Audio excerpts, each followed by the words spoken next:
সবাই যাকে কুৎসিত বলে খেপাতো এবং তাড়িয়ে দিয়েছিল, সেই অবহেলিত হাঁসের ছানাটি কীভাবে একদিন সবাইকে অবাক করে নদীর সবচেয়ে সুন্দর রাজহাঁস হয়ে উঠল। আজকের গল্পের নাম কুৎসিত হাঁসের ছানা। এক মনোরম গ্রীষ্মের দিনে নদীর ধারের ঝোপে এক মা হাঁস তার ডিমগুলো তা দিচ্ছিল। একে একে সব ডিম ফুটে সুন্দর সুন্দর হলুদ রঙের তুলতুলে ফুটফুটে হাঁসের ছানা বের হয়ে আসলো। কিন্তু সবশেষে থাকা সবচেয়ে বড় ডিমটি ফুটতে একটু সময় নিল। যখন সেটি ফুটল, সেখান থেকে একটি বড় ধূসর এবং বেশ অদ্ভুত দেখতে ছানা বের হলো। মা ছানা একটু অবাক হলেও তাকে নিজের সন্তান হিসাবে মেনে নিল। পরদিন মা হাঁস সব ছানাদের নিয়ে খামারের অন্যান্য প্রাণীদের সাথে পরিচয় করাতে গেল, কিন্তু ধূসর ছানাটিকে দেখে সবাই হাসাহাসি শুরু করলো। খামারের মোরগ, হাঁস, এমনকি অন্যান্য প্রাণীরাও তাকে ঠুকর দিতে লাগলো এবং তার নাম দিল কুৎসিত হাঁসের ছানা। নিজের ভাই বোনেরাও তাকে এড়িয়ে চলতে শুরু করলো।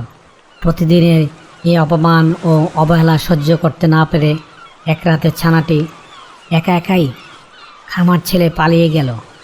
খামার থেকে পালিয়ে ছানাটি এক বিশাল জলাভূমিতে আশ্রয় নিল, কিন্তু সেখানেও বুনো হাঁসেরা তাকে তার রূপের জন্য তাচ্ছিল্য করল। এরপর শুরু হলো তীব্র শীতকাল। চারিদিকের জল বরফ হতে জমতে শুরু করলো। তীব্র ঠান্ডা, একাকিত্ব এবং খাবারের অভাবে ছানাটি প্রায় মরতে বসেছিল। একজন দয়ালু কৃষক তাকে বরফ থেকে উদ্ধার করে নিজের ঘরে নিয়ে গেল। ঘরের পোষা বিড়াল ও মুরগির উৎপাতে সে সেখানেও টিকতে পারল না। আবার তাকে প্রাকৃতিক কঠিন নিয়মে ফিরে যেতে হলো। কষ্টের শীত পেরিয়ে অবশেষে বসন্তের আগমন ঘটল। বরফ গলে চারিদিকে সবুজে সবুজ অরণ্য হয়ে উঠল। ছানাটি এখন কিছুটা বড় হয়েছে এবং ডানায় আগের চেয়ে অনেক বেশি শক্তি পেয়েছে। সে ডানা ঝাপটে এক বিশাল বাগানের পরিষ্কার দিকে জলে এসে নামল। ঠিক তখনই দিঘির জল থেকে কেটে কেটে তিনটি অত্যন্ত সুন্দর, শুভ্র, রাজকীয় রাজহাঁস সাঁতার কেটে তার দিকে এগিয়ে আসতে লাগলো। তাদের চোখে ছানাটি ভয়ে মাথা নিচু করে ফেলল। সে ভাবল, এত সুন্দর পাখিরাও নিশ্চয় আমাকে কুৎসিত বলে তাড়িয়ে দিবে। কিন্তু মাথা নিচু করতে সে দিঘির পরিষ্কার জল নিজের প্রতিবিম্ব দেখতে পেল। সে অবাক হয়ে লক্ষ্য করল, সে আর কোনো কুৎসিত, ধূসর অথবা অদ্ভুত দেখতে ছানা নয়।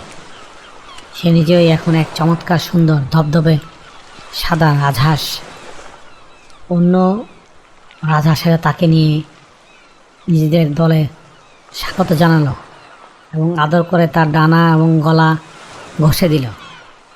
বাগানে আসা ছোট ছোট ছেলেমেয়েরাও চিৎকার করে বলতে লাগলো, দেখো দেখো, দিঘিতে একটা নতুন রাজহাঁস এসেছে, আর ওটাই সবার চেয়ে সবচেয়ে সুন্দর। দীর্ঘদিনের দুঃখ, কষ্ট আর অপমানের অবসান ঘটিয়ে রাজহাঁসটি আনন্দে ডালা মেলে আকাশে উড়ে বেড়াতে লাগলো। এই গল্পের মূল শিক্ষা হলো, কোনো প্রাণীকেই বাচ্চা অবস্থায় তার সঠিক অবস্থা অনেক ক্ষেত্রে বোঝা যায় না, কিন্তু পরিপূর্ণ বয়সে তার প্রকৃত রূপ ফুটে ওঠে। হ্যালো বন্ধুরা, আজকের এই গল্পটি কেমন লাগলো কমেন্টস করে নিচে জানিও। আর যদি গল্পটি ভালো লাগে তবে সাবস্ক্রাইব করো। আবার দেখা হবে অন্য কোনো গল্পে। Thank you for watching. Please subscribe.